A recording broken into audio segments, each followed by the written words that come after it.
Hello, everybody. Welcome to react to the new Stardew Retrospective and new romance candidates for the new update, and anything else that might come up about the update.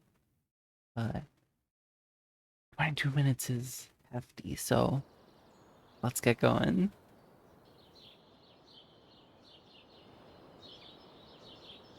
In the video. Okay, fine. Hey guys, it's me, Concerned8, creator of Stardew Valley. Today is the 10-year anniversary of Stardew Valley. So to commemorate this special milestone, I put together this video which shows off some old builds of the game, has some of my commentary about the development timeline, and highlights the various updates over the years and how Stardew Valley has changed over time. So I hope you find it interesting, and here we go.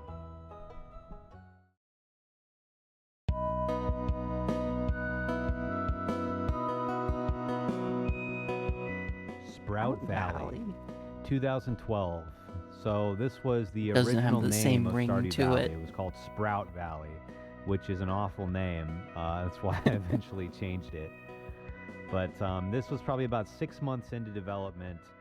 I had a functioning game, but it was very rudimentary, and I would say it's pretty solid. Much more similar to the Super Nintendo Harvest Moon game than Stardew Valley is today. Well, yeah. Of course, I grew up playing Harvest Moon for the Super Nintendo, and so I was heavily inspired by it. And you know, the my sound design seems to have stayed the same, though. You might say, for this game was to essentially emulate Harvest Moon for the Super Nintendo. That was my starting point, and then I wanted to expand a bit from there. Yeah. As you can see, the pixel art basically looks like crap, but no, there are some things like the bus cool. there that essentially made it into Stardew Valley. The basic design was there even 6 months into development, and you know, Stardew Valley took 4.5 years to release 1.0. So we can watch this for a little bit. You'll notice how it looks similar to Pelican Town. Some things are basically unchanged, but then other things are quite odd. Pierre looks different. Flooring on display. Very different, actually. Those portraits are kind of hideous. Sometimes I wonder, you know, if I had just released this game after 6 months, where would I be? Beta Abigail. Somehow I don't think that the game would have taken off. So, look at Clint. Clint looks the same. But, you know, this was like part of essentially a training process for me. It was my education on being a game developer. I do think there's something special about the naive perspective of a beginner. It's untarnished, it's fresh, it's primal, and you can't really recapture that once you have experience. Yeah, the original Gunther. That's a very good point. Portrait. I don't know what I was thinking. The character movement speed is insane. I'm sure you guys would love that in Stardew Valley. Oh yeah. The Wind Part 100. This guy. Let's show you the old mines real quick. The mines are one of the areas of Stardew that have gone under a lot of changes, probably the most changes of any, at least gameplay element. However, some concepts have the music is been there from the very beginning, like slime. Still pretty Slimes sweet. Have always been there. Ladders down have always been there in one way or another. I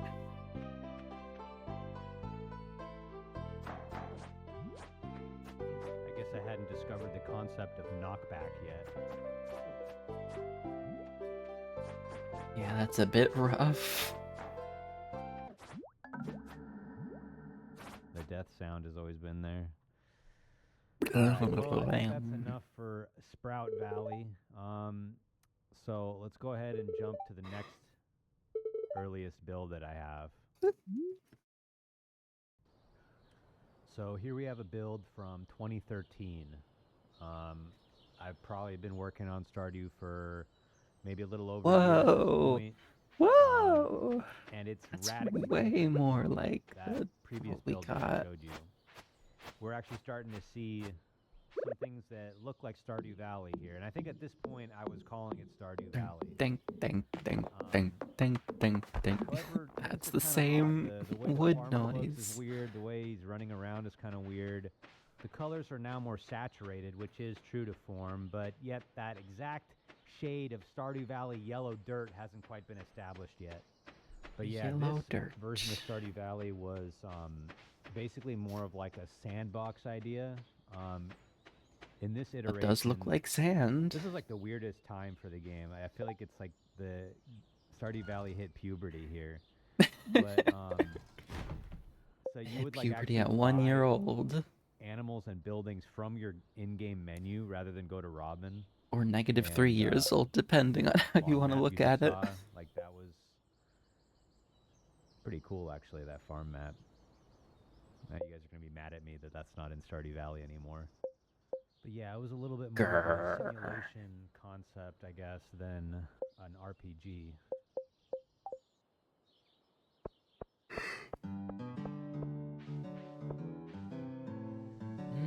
Yeah, so back then I had item of the day and crop of the week. Ooh. But I got rid of that because there's this fundamental problem where you can store things in chests and hey, it looks so pretty. This creates this incentive to just never ship anything until the crop is crop of the week or the item is item of the day, and I just don't think that's very fun. You don't ever want to incentivize things that aren't fun. That's game dev 101. Alright, you can see here it's starting to look like Pierre's. Starting to look like that old familiar shop. But anyway, maybe let's jump ahead a little bit and check out what the mines are looking like. Whoa. 2013. Mines are looking way better. Oh, very planty though. So this was the era of the procedurally generated mines. My idea was I wanted the mines to be like Terraria, but you know, top down instead of side scrolling. And it was this you had these big procedurally generated levels and you mined into the walls and uncovered ores and secrets within the walls. That's pretty neat. Which I think was a cool idea, but for some reason I was just never able to really make it compelling, and it was very bug prone, which it just ended up being too complicated. I think it was maybe just beyond my ability. I don't know. Or maybe another way to think about it was just that it was too ambitious of a concept for the scope of this game. This should have been an entire game on its own. And, you know, if you've played Core Keeper, that's pretty much what Core Keeper is. I'm kind of surprised the UI, like the health and energy, day and time are still so. This is a cool game, by the way. But yeah, when I saw bare Core Keeper, bones. I was like, hey, someone finally did it. So, cool idea, but I had to make the hard decision to scrap all of it. And I spent a long time working on this, too. But I made the decision to scrap all of it, and let's see, there's a bug right there. Do a simpler approach, which is the mines that are in Stardew Valley today, where it's not procedurally generated. There's some randomness, but the levels are all designed by hand. Maybe the music isn't actually from the footage. That's possible. Here we have it feels like it is. An underground goblin village. Goblin village. All this content completely scrapped from the game. Oh no. Not the goblins. And I mean, I don't regret it. Just because something sounds cool, just because the idea is cool, doesn't mean that it's going to be fun or it's going to be the right idea in practice. Oh, and by the way, underground goblin villages are not canon, all right? Anything you see here from previous builds is They're not just hiding. I know they're there. considered to be canonical Stardew Valley. All right, let's move on to yet another more recent version. So this one's from sometime in 2014.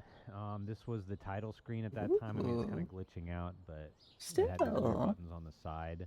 Pretty. And then when you loaded the game, there was this dehibernating grass. Kind of reminiscent of like there's the UI.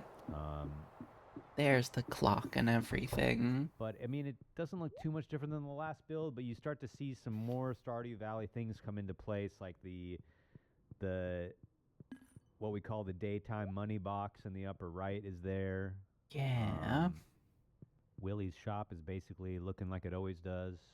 We now have the community center in the game, and it looks essentially exactly the same as it does now. It's really coming together. Sure why there's this ugly yellow color, this ugly yellow filter over the entire screen. You'll notice. It's because Stardew Valley is in Mexico, like in Breaking Bad. This is huge lore. Because Clint was a little less doughy back then. And Jojo Mart was not yet in town. Jojo's Bizarre Mart Venture.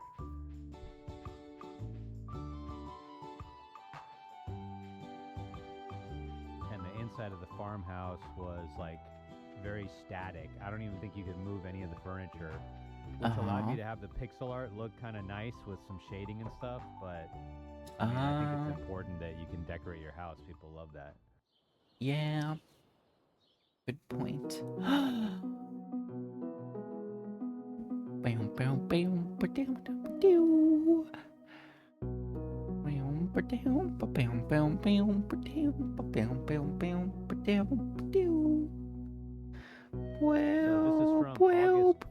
Which is only about a half year from launch. But still, there are a ton of things that are like not finished yet. So this shows just how much Stardew Valley kind of came together at the last moment.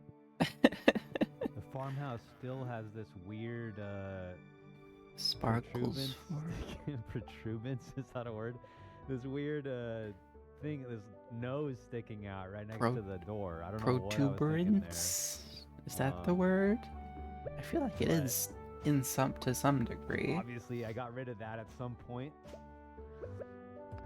The mailbox is still on the left, so that must have changed that. You know, it's like I did a ton of work in the last like 6 months. I think I was just at the point where I knew it was so close. I needed to finish the game. The finish line was so close. And that's what gave me the drive and the motivation to make all these little changes in the last 6 months to prepare the game for release. I think one of the most notable things was just that the farmer still had this weird, goofy look. This is not what the farmer looks like in Stardew Valley, so that was like a last-minute change. It's not that different. Which I'm really glad about because I don't really like the way this looks. Looks kind of stiff. Kind of like a Pinocchio or something.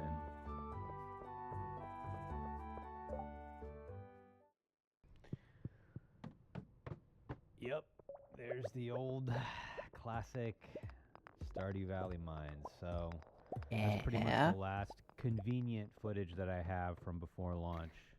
I do want to give a shout out to my 2 beta testers, Bexy and Siri, who helped me find a ton of bugs in the game. Here's a screenshot from Bexy's farm. This is one of the first ever Stardew Valley farms. Looks pretty good. Thank you guys so much. Whoa!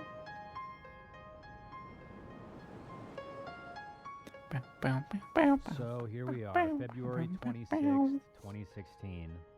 The culmination of 4.5 years of work, the launch of Stardew Valley.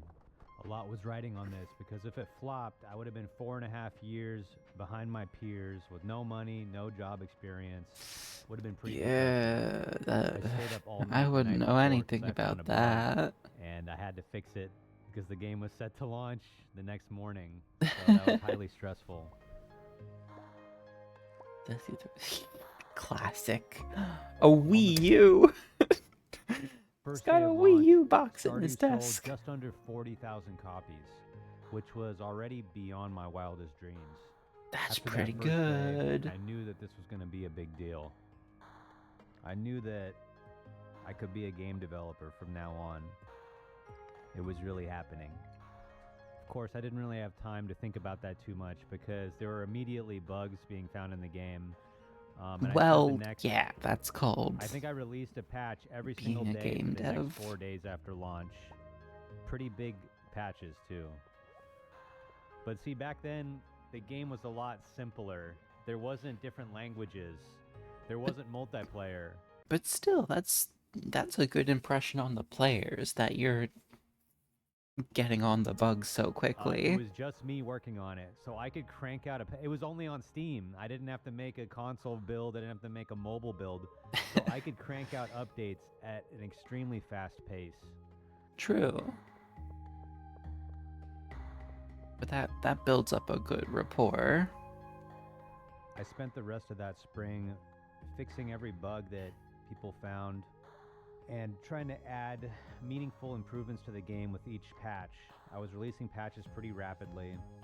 Some notable examples were Grandpa's Shrine and his evaluation.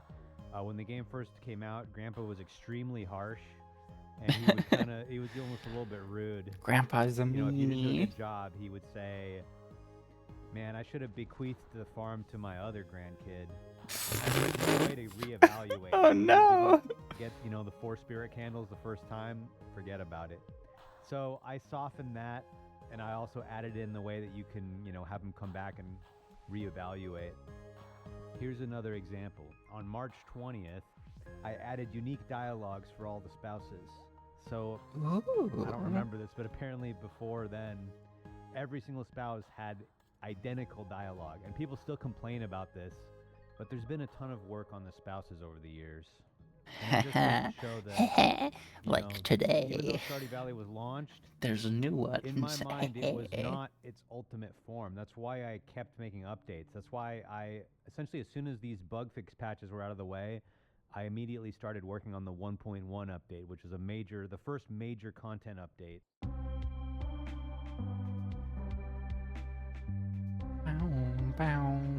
So I'll just briefly go over the updates. If you want to see everything that's been added to Stardew Valley, I recommend going to the version history page on the Stardew Valley wiki. But, I was looking at that last night. Added 4 new farm types and kind of established the tradition of every update adding new farm types to the game. Ooh, is that so? It added Shane and Emily as marriage candidates, which you, the community, voted on a poll that I put on Twitter. 1.2 just added new languages to the game.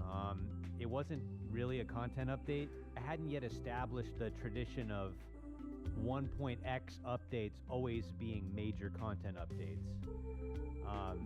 So then we had the 1.3 update, which most importantly added multiplayer to the game, fulfilling the promise I had made to the players before Stardew Valley even came out.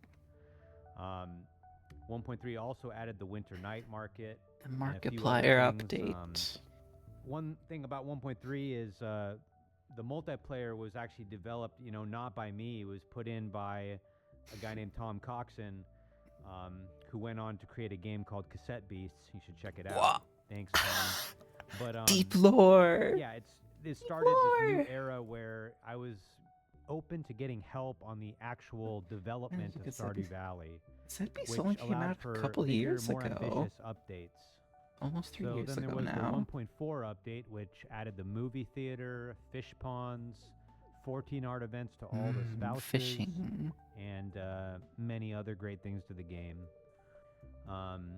Then we had the 1.5 update, which added a huge endgame location, Ginger Island, the Quee quest, and this idea of perfection. The Quee? I saw last night that he calls him Mr. Quee. Enchant your weapons and tools, and many other great things. Then there was the 1.6 update, the most recent update. Yeah? A return to the valley after 1.5's Ginger Island. 1.6 added some new systems, some endgame content. It kind of filled in some gaps stuff. that I feel like were present in the game. And it added some old ideas that I'd had for a long time, like Green Rain.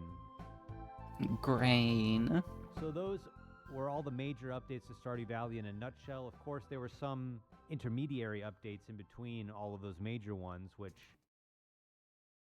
Aww. That's really sweet.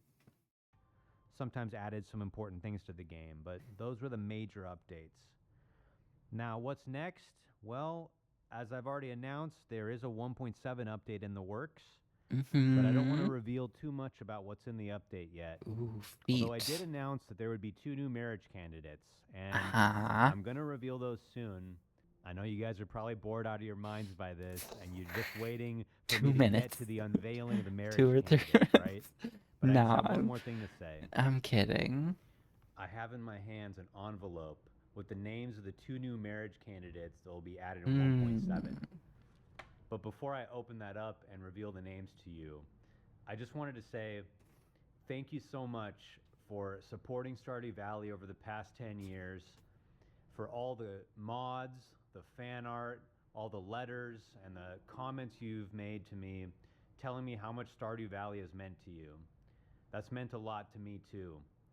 And it's really given me a lot of purpose in life. So I'm grateful to you for making this a reality for me. Thank you so much. I also just want to thank everyone else who's been part of the Stardew Valley journey, from the other developers who have helped me out over the years, to the merchandise companies who have created all these cool Stardew Valley items.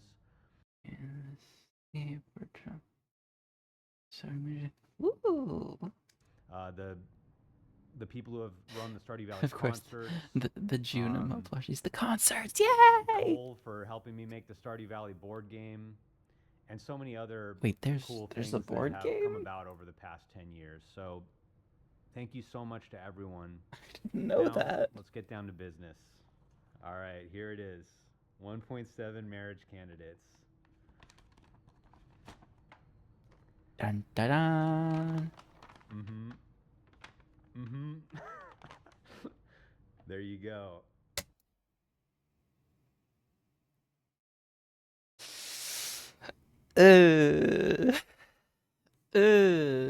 Clint and Sandy.